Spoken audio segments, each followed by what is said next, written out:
Welcome to Try Talking Sport, the podium podcast for athletes, adventurers and endurance enthusiasts, hosted by me, Joanne Murphy.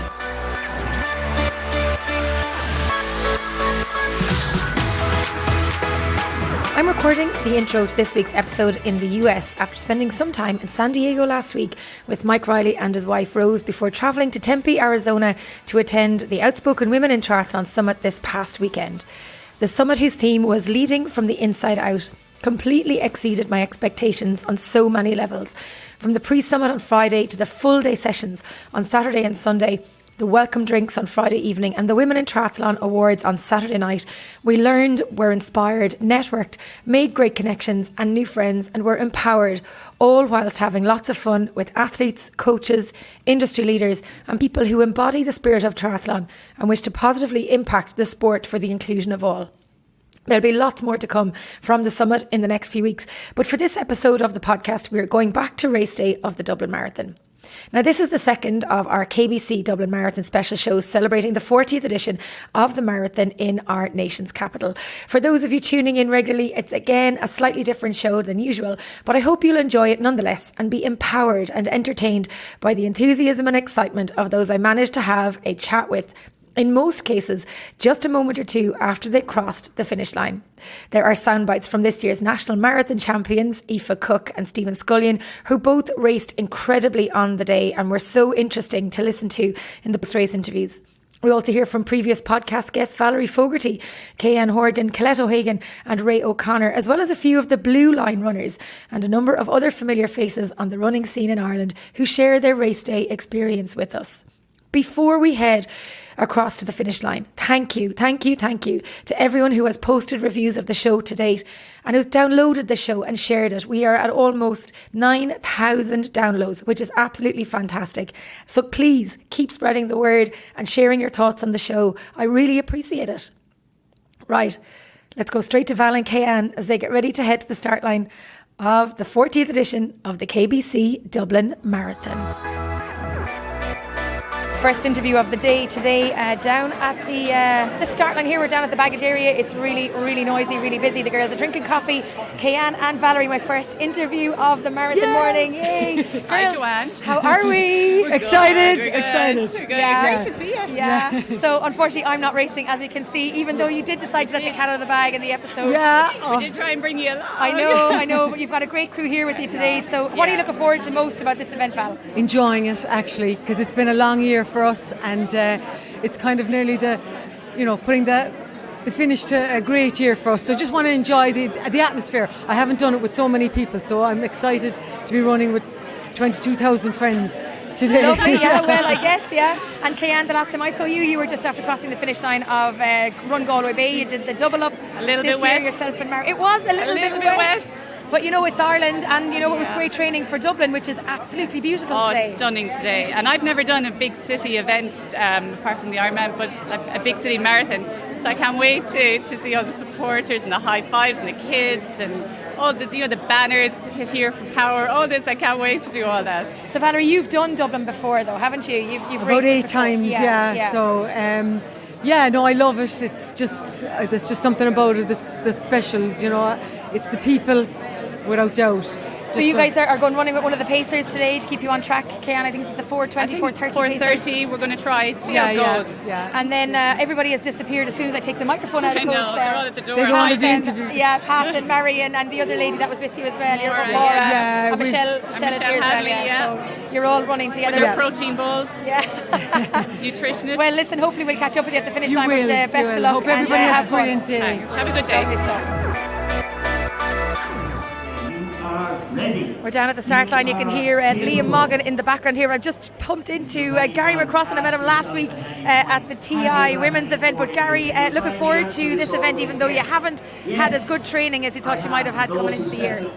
You can't beat Dublin on this time of the morning. So the excitement, the nerves, the adrenaline's all going. So it's brilliant right here. The buzz is really good. So it's like, I'm looking forward. No expectations. I broke my collarbone 6 weeks ago, so I'm really lucky to be here on the start line. So I'm just going to get round it and enjoy it. And what sort of pace are you hoping to do? I have ran for 2 weeks, so I don't know what kind of shape. I'm going to go with the 3 hours and see what I feel like entering. So hopefully I can hang on to them towards the end.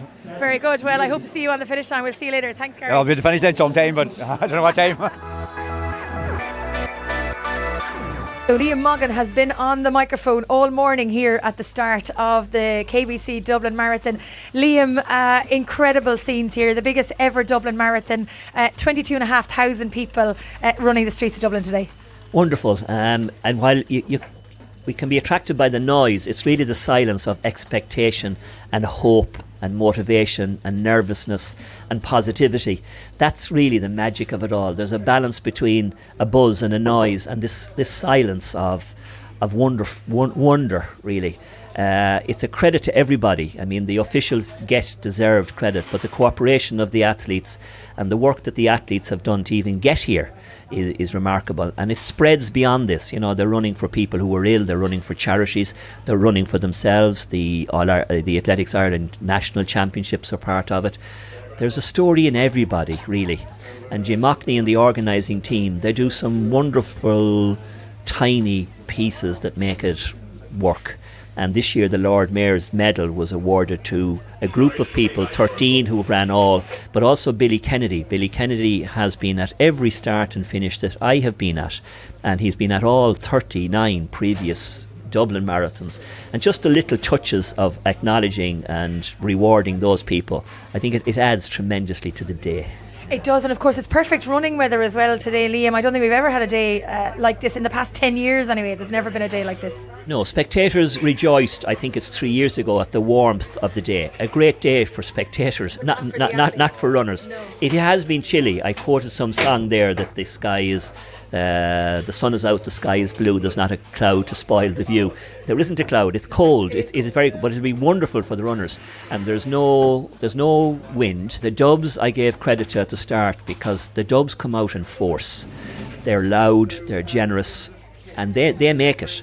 I was looking up on the programme, 48 different countries I saw that were represented. So the goodwill and the friendship that they provide, they travel, they go home as well for that.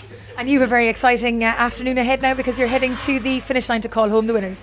Finish line and podcast as well. The whole thing has been streamed live. There's 27 cameras covering it. James Tyrrell is the organiser of all of that. And there's excitement all the way. Some people can be distracted by the 1, 2, 3. I've mentioned the phrase that I repeat often here: for when the great scorer comes to mark against your name, he asks not if you won or lost, but how you play the game. And for me, the best emotions of the day comes with the people finishing in 4.5 hours plus. You can see it was tough, you can see that it hurt, but you can see that it mattered.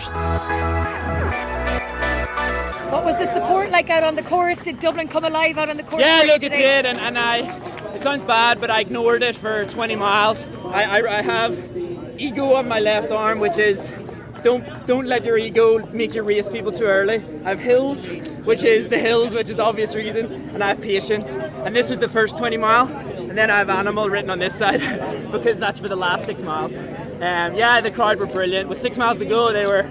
I think I got into about 4th place around mile 22, and I seen Mick actually, and I just said, Mick's not your race, go get the guys up front. And I just kept pounding and pounding and pounding. And then I kind of I'm very into heart rate and effort, and with 4 miles to go I just said, fuck the heart rate, just race. And I kept feeling my quads about to go, and I thought no, but it just paid off. What was it like out on the course there, running through the streets of Dublin? Oh, Spectators, everybody out. it was fantastic. By far the best race I've ever run in my life. There was support at every corner. There was no point really that you felt like you were by yourself. I was running by myself for a little bit when I was trying to catch back up to Anne-Marie, but there was support all around. It's kind of a tendency to kind of slow down if you're by yourself, but with the support along the streets, it just drove me on the whole way around, and it was brilliant. And coming into that finish line, breaking the tape, first woman across the finish line for the National Marathon Championships, what did that feel? Oh, unreal, emotional. As I was coming down the last straight and I saw it ahead of me, it was just, unbelievable, just trying to hold back tears really. hugely emotional day. You must be completely proud of what you've achieved, but also from where you've come from, leaping onto the international stage today at the Dublin Marathon. Absolutely. I mean, a lot of hard work has gone on behind the scenes of this, you know. To be honest, I was looking forward to today because I know I've done so much work over the past few months, and I suppose it was just to see what this hard work has done now. So how will you recover now today? How will you celebrate, I suppose, firstly, and then how will you recover tonight? There's a good group from the club here now that have been running today as well. So we'll go for a few quiet drinks. We have Sean Hare across the finish line, 4th fastest Irishman across the finish line. Sean, what was your finish time today? 2:16:01 for today, so nice PB in the marathon that means the most to me in Dublin. So yeah, it was perfect racing conditions. I think we've new course records across the women's and the men's field today. And outstanding runs from some of my best friends in Irish athletics, the likes of Mick Classy and others. It's fantastic to see. Look, I was thrilled for Mick. It's been a very busy year for him with the birth of his firstborn, with baby Paul, with his wife Crona, and my wife Olive and I are expecting our firstborn in the next 3 to 4 weeks as well. So it's an exciting year in the Dick Cooper training camp at the moment. Yeah, I can imagine, and there'll be lots of changes then when that baby is born as well. But talking about 2020, what are we looking at? Look, to be honest, I'm going to savour that for now. I'm absolutely thrilled with the PB. This build-up had a lot of ups and downs. I knew training had gone well, but it wasn't always replicated or it wasn't always reflected in the races that I'd ran. Thrilled with 2:16:01. I know I was 4th Irish, but I'm still thrilled with that. Any day you're on a PB, like this is my 14th competitive marathon, so to run a PB in my 14th competitive marathon at the age of 34, I'm very happy with that. And just to say, Jeannie Mac tonight, the support out there, I know I'm a Clare man, but I really feel like a dub, and I'm very proud that my child to be is going to be a dub, because I'm a proud Clare man, and Dublin is my home away from home, but I'm very proud that my child to be will be a dub. Yeah, it was absolutely incredible. I believe the support out on the course is it gets better every single year, but this year was no exception with the fabulous weather. Absolutely, yeah, and the whole way. I mean, from start to finish. I mean, it was incredible. So look, and you know what a fantastic Irish field to be a part of today. I mean, I think I heard the stat was there 9 or 10 Irish guys under the 2:20 mark or in around the 2:20 mark. That's incredible. Things have really kicked on, and we're pushing each other to better and better standards the whole time. So I'm very proud to be part of that field. When I won Galway Bay half marathon, I knew that I was in really good shape, and I kind of knew that I was going to run well in Dublin. Like my last 2 weeks didn't go that well because, I think I picked some tonsillitis 10 days ago, so I was on antibiotics for 3 days. But I wasn't really expecting, to run my fastest Dublin, 10 years later, so I'm really pleased, I ran 2:17:10, which is my fastest Dublin marathon, and I think that proves that I've been so consistent for the last, 12, 15 years, so hopefully another 10, So what's next for you now, Sergio? Where are you off to next, or will you take a bit of a break? Yeah, I know, I'm not going to take a break. I just think it's wrong doing to take a break after marathon, because it's when you are in really good shape, So what I'll do, I'll take it easy for 3-4 days just to let the pains to settle, and I'll get ready to run the national cross country in 4 weeks' time. Gary O'Hanlon now on the finish line as well. He had a bit of an injury, so he hasn't done a huge amount of training. 7 weeks of training, I believe, to get you to the start line here. But you had a great race nonetheless, Gary O'Hanlon. Delighted with that. If somebody told me 7.5 weeks ago I'd have ran 2:16, I would never have believed it. So it was just one of those freak days where conditions were absolutely perfect, and I'd done the best training I've ever done in the last 10 days leading to it. So last week I done a session with Sinead Diver, which was 40k, 10-mile run in 60 minutes, which was very hard. It was a hard run. Then it was a minute break or 90 seconds break, and done a 10k in 33:40. A 1k float, a minute on, minute off, a hard, and then a 5k at the end of it in under 16 minutes. And it was the hardest thing I've ever done. I think it was 2:25 marathon pace or something like that for the last 15 mile of it.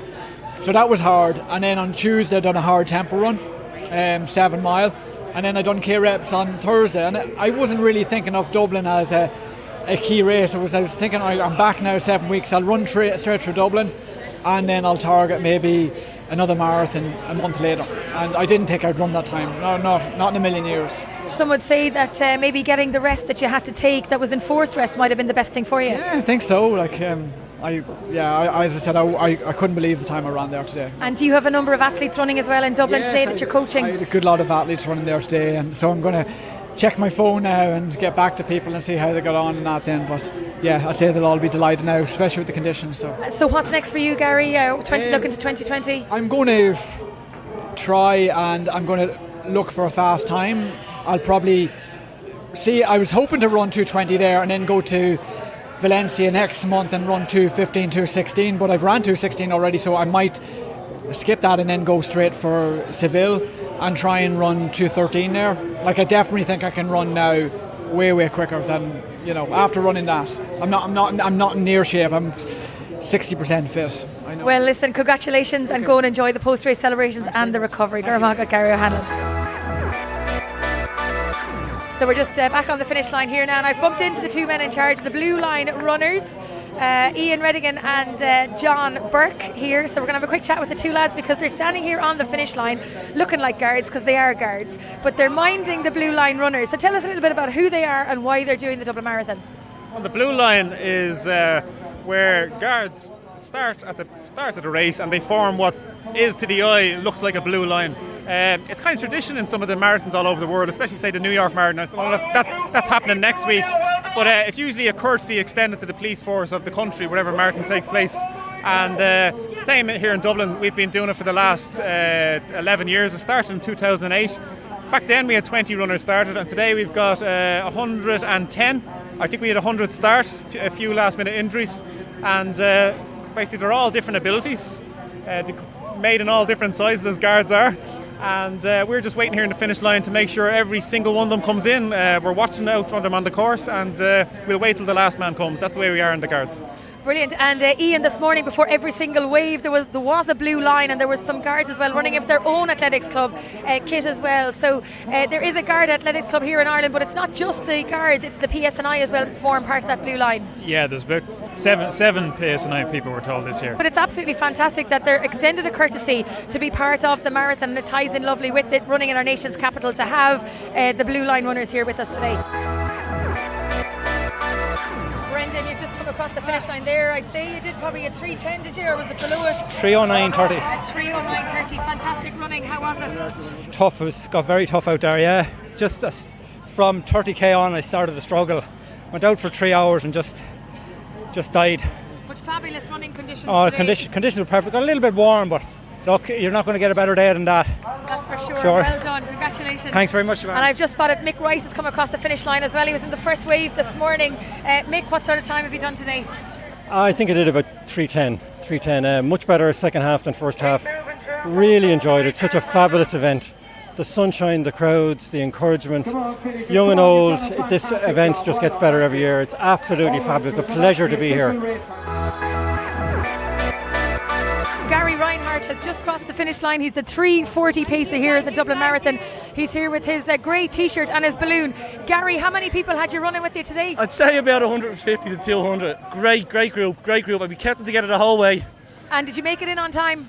30 seconds under, which is what we should do. Brilliant. What was it like out on the course today? It was probably the best Dublin Marathon I've ever ran. There was three of you for every single of the pacing team. There was three of you at every 10-minute interval. Every 10 minutes we had three paces, yeah. So like 3:30, 3:40, 3:50. That. And how many times have you done the Dublin Marathon? This is my sixth pacing. So my sixth pacing. Well done. We'll enjoy the celebrations today, and I'm sure there's lots of people very happy you were facing them today. Yeah. Well done. Congratulations.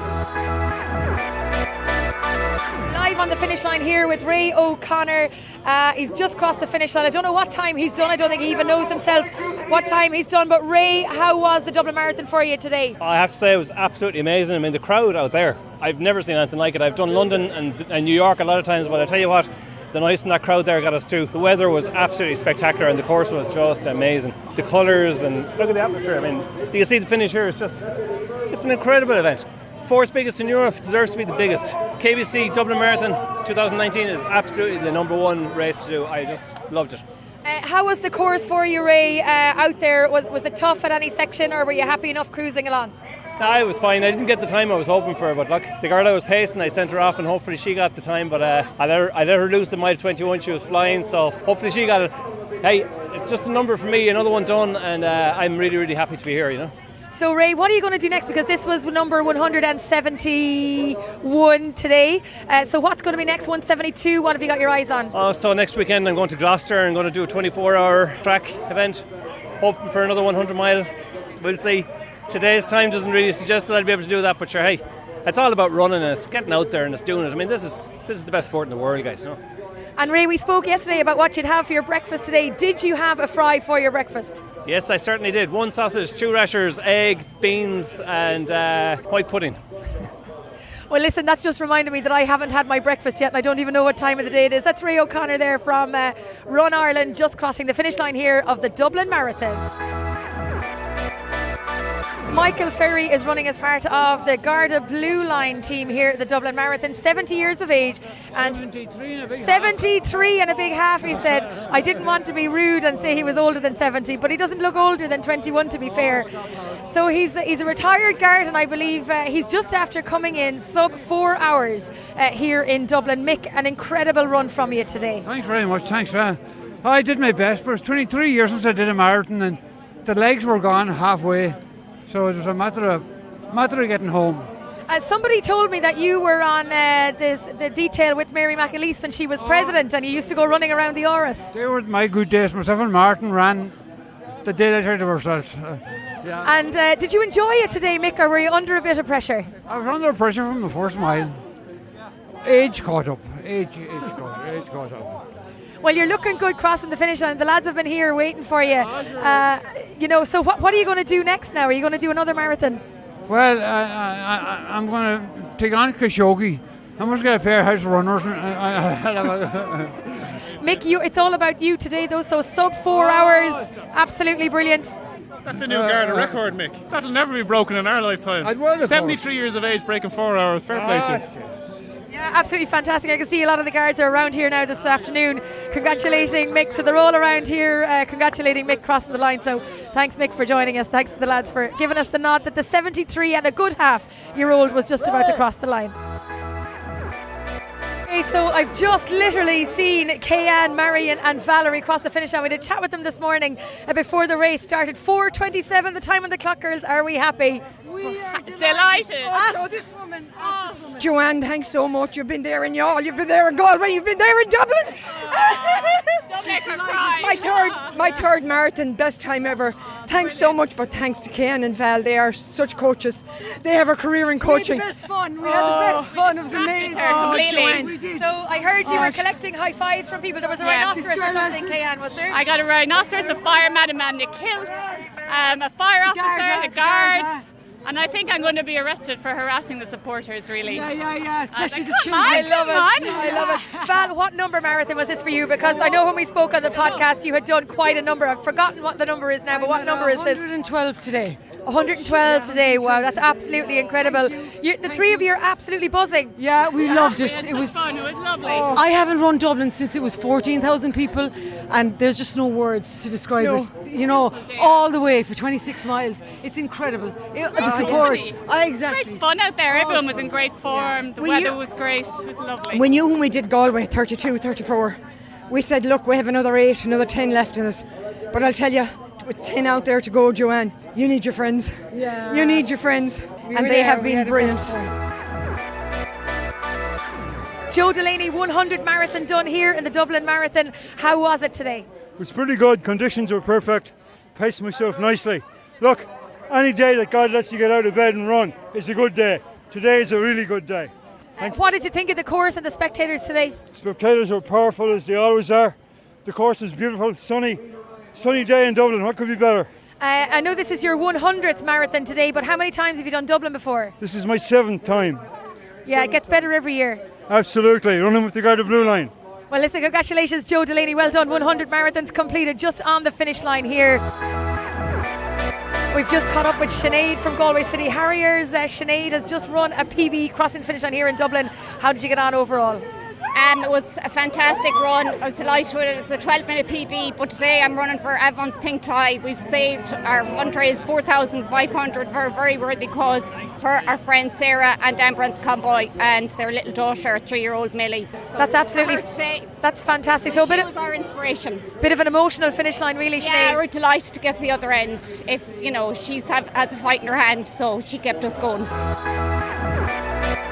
Maeve Noon from Athenry AC. We just caught her crossing the finish line. Maeve, congratulations. Thanks very much. Over the moon. Absolutely over the moon. What number is this for the marathon for you in Dublin? My number 11 in a row. James Casserly is here and he has just completed the Dublin Marathon and he's surrounded by his family. But James is a very special athlete. James, what number marathon did you do today? 5. And what age are you? 13. And who was with you coming around, pushing you in your chair around the marathon? My auntie, my dad, yeah, and this girl called Tina. And did you have loads of fun out on the course? Yeah. Why do you like Dublin so much? The adrenaline. Oh, is it really? Was it absolutely packed out there? Yeah. And did you go faster this year than last year? No. No? No, because it was with, my dad ran it with me last year, but every year I don't run it with the same people. Oh, so you don't run it with the same people, so you have to get used to them pushing you in the chair? Yeah. And tell me, was there loads of people out on the course cheering you on? Yeah. Were they saying, go James? Yeah. And tell me, who are the 3 girls that are around you here now today? Cousins. Your cousins, so what are their names? Sophie, Lucy and Maisie. Sophie, Lucy and Maisie. And there's also some special friends over from England as well. My friends Scarlett and Faith. Scarlett and Faith. And their mum as well. So you're very special because you're up in the VIP box today and you're such an inspiration to so many people. And your mum, Vicky, is here. How do you feel after the marathon? Are you tired? Nah, I'm not tired. I'm full of energy. You're full of energy, full of adrenaline and excited. Yeah. I'm hungry. You're hungry, but you just did a marathon. Of course you're going to be hungry. So what's your favourite post-race food? After the race, what do you like eating? Pizza, burger? Nah. Steak. Favorite steak, yeah. Steak. You'll be going for a big steak today. T-bone steak, yeah. T-bone steak. Lovely. Well, listen, isn't it great that you get to do the marathon? And of course, we had Team Kerr was there as well, and a few other people who were being pushed in chairs. Really special, James, to be part of the marathon, isn't it? Yeah. And you always enjoy it. Yeah. Well, listen, I'm delighted to see you here today, and I know you've raced in Galway with us before, and you might come back down to Galway again. But well done, and enjoy the fun around today. I'm back to Galway next year. Well, you're coming back next year. Oh, brilliant! I think they love the party down in Galway. Yeah. Lovely. Well done to James Casserly, to Mum, Dad, to Auntie, to everybody who supported Team James, not just today, but for all the years he's been doing the Dublin Marathon. Well done, James. Aegon has just crossed the finish line, the act for meningitis bear. Aegon, how are you? I think I'm going to retire. Will you stop it? How many marathons is that you've done now? 70 something. Now, up on Twitter during the week, I did put up saying that I was only just starting my training, but you did say you were only starting yours as well. So you've had a couple of niggles, but you've still done a respectable time today. Yeah, I just started, and so much great support on the route to just keep you going and hope for the best. What's going to be next for the bear? A large pint of something. I meant what race? Maybe a 10k, something nice. Something nice. Okay, well, listen, well done. Or a Enjoy. triathlon, maybe. Or maybe a triathlon, yeah. So what does a bear take for recovery? Lots of sleep, Mars bars, chocolate, ice cream, Smithwick's. Well, listen, go and enjoy the post-race recovery. Well done, Aegon. Well done. Colette O'Hagan crossed the finish line all in pink, looking absolutely fantastic. 5 hours and 2 minutes. I nearly did the minute on the 5, but I didn't. What number marathon is this now, Colette? 695. 695. Yeah. Oh my word. So you're almost gone global now because yesterday. Yeah, it was amazing. You've been all over the radio I stations couldn't believe it. I couldn't believe how it was in the studio. It was fabulous. Yeah. Really enjoyed that. But you're such an inspiration to so many people. Thank you, Joanna. All of your family must be so proud of you. Oh yeah, my daughter's back there somewhere. Yeah, she's still absolutely fantastic. Yeah. So where are you going to go next? I'm going to the pub now for a glass of wine. I mean after. I knew what you meant. What's the next 5 races? Are you going Next one is the Martin Club Ireland, Ballinasloe, and then the next day is East Antrim in Carrickfergus. Where's going to be your 700th? It's going to be, I think, in East Antrim, obviously. East Antrim. Yeah. Well, listen, it's great to see you. And thanks for the interview. Congratulations. Thank you. Alison Underwood was one of the 4:30 pacers here today. Alison, how close to 4:30 did you get your crew in? I think we're 4:29, 15, 20. And how many people did you have running with you in the group? We had a good few, but some dropped off towards the end. Some towards the end we pushed on because they were doing absolutely brilliant. So we said, come on, go on ahead of us. And they did. So we didn't see them again, so that's great as well. The conditions are absolutely perfect here today. Couldn't have had a better day. Like, really couldn't have had a better day. It was absolutely beautiful. Why would you become a pacer? Like, what is it about pacing a marathon that's so special? It's an amazing experience. To be part of people's goals and to help them achieve that and encourage them and be with them along the way, like it's an amazing feeling. What you see and hear and the chats you have and everything during the day is absolutely brilliant. It's hard work. It's quite stressful at times, but to get to this point now, job done, it makes it all worth it, completely worth it. Well, congratulations, Alison Underwood, one of our female pacers here at the Dublin Marathon 2019. The finish line of any race is a special place. I hope you enjoyed the fun, emotion and inspiration captured in the conversations on the finish line of the KBC Dublin Marathon. As we head into the final month of 2019 at lightning speed, many of us are turning our attention to plans for 2020. The start of a new decade, the opportunity to push out of our comfort zones and set some ambitious goals, sporting or otherwise, for the upcoming year. If you've been inspired by any of the shows to date, or indeed by some of the wonderful guests, please get in touch. I'd love to know who or what has inspired you to set some great goals for 2020. As always, feel free to pop a review on Apple Podcasts or on the Facebook page, Try Talking Sport, or pop me an email directly to trytalkingsport@gmail.com. That's try with an I, not a Y. Thanks for listening. Until next time, see y'all.